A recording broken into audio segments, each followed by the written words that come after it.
আসুন মোতাহার সাহেব জেলা জজ তারেক রহমানের বিরুদ্ধে যে মামলাটা করেছিল মানি লন্ডারিং মামলা, সেখানে গ্রেফতার মামুন ছিল, আসামি ছিল। তারেক রহমান সাহেব খালাস দিল নির্মাতারা, কারণ সাপ্লিমেন্টারি অর্থাৎ এডিশনাল ক্রেডিট কার্ডের কোনো মামলা পৃথিবীতে কোথাও হয়। আমি এখনও আপনার চ্যালেঞ্জ দিয়ে বলবো, পৃথিবীর কোথাও এডিশনাল ক্রেডিট কার্ড হোল্ডারের কোনো মামলা কখনো হয় না। কিন্তু তারেক রহমান সাহেবকে এই মামলা আসামি করা হলো এবং সেই প্রধানমন্ত্রী এবং বিভিন্ন মন্ত্রীরা বক্তৃতা দিয়ে বলেন তারেক রহমান মানি লন্ডারিং করেছে। উনি রাজনীতিবিদ, উনি সাবেক রাষ্ট্রপতি শহীদ প্রেসিডেন্ট জিয়া রহমানের সন্তান, সাবেক প্রধানমন্ত্রী বেগম খালেদার সন্তান, রাজনীতির উত্তরসূরি।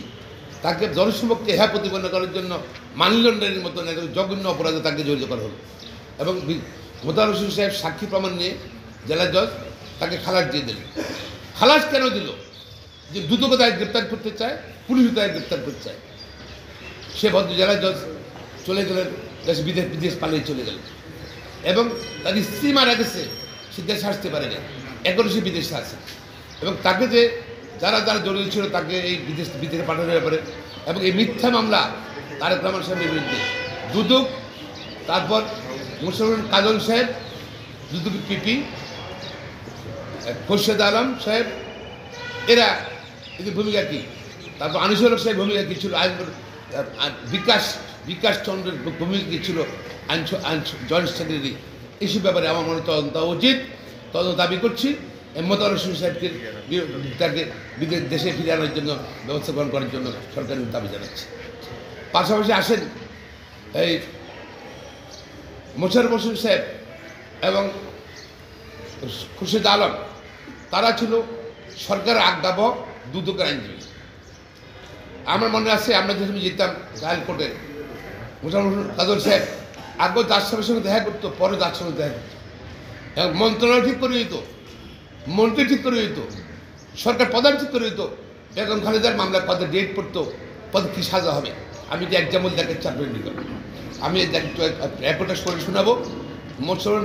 আনিসুল হক সাহেব এবং মোশাররফ কাজল, এই দুজনের এই বক্তব্যটা, এই দুই বক্তব্য কীভাবে বিচারকদের আমাদের মানে শেষ করে দিয়েছে তারা আওয়ামী সরকার। আর কারিগরটা আমি শোনাচ্ছি, এই দুইটা কথা বলেন, দুজনের কথা বলেন।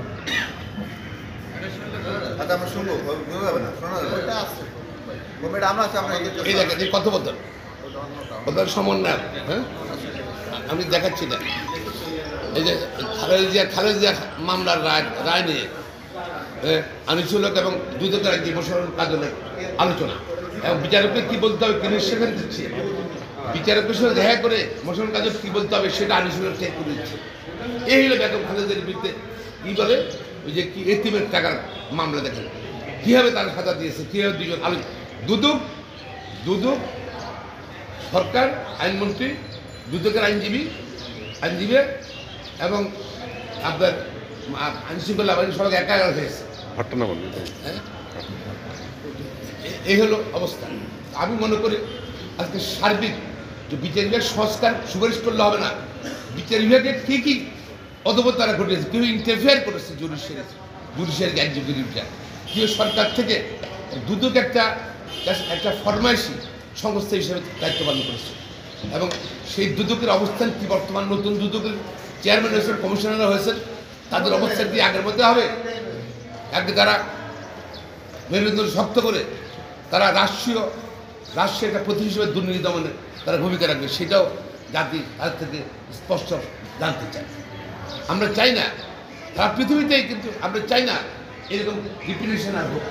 আজকে বিচার বিভাগ তাদের ধ্বংস করে দিয়েছে এবং তারপর দুদক ধ্বংস করে দিয়েছে এবং আমাদের যে আমরা কেন আইন মন্ত্রণালয় থেকে বিচার সম্পূর্ণ আলাদা চাই। আইনমন্ত্রী বলতেছে দুদকের আইনজীবীকে, বিচারককে বলো যে এইভাবে অত ডেট দাও, অত ডেট দিতে অত হবে, এই লোক কথা বলতে। আমি এইসব তদন্ত করা উচিত না।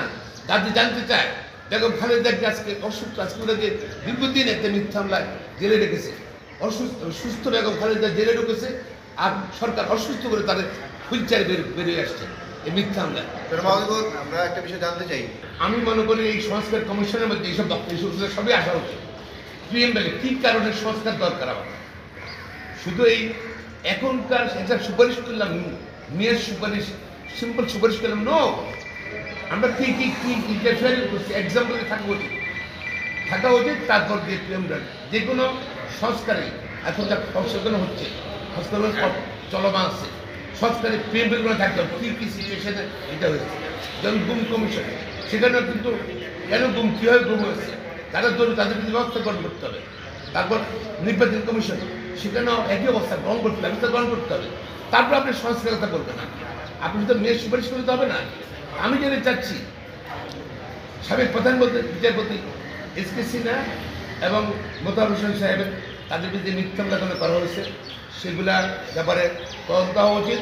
এবং বেগম খালেদার বিরুদ্ধে, তারেক রহমানের বিরুদ্ধে, অন্য রাজনীতির বিরুদ্ধে কিছু ষড়যন্ত্র মামলা উল্লেখ করা হয়েছে শুধু রাজনীতির কারণে।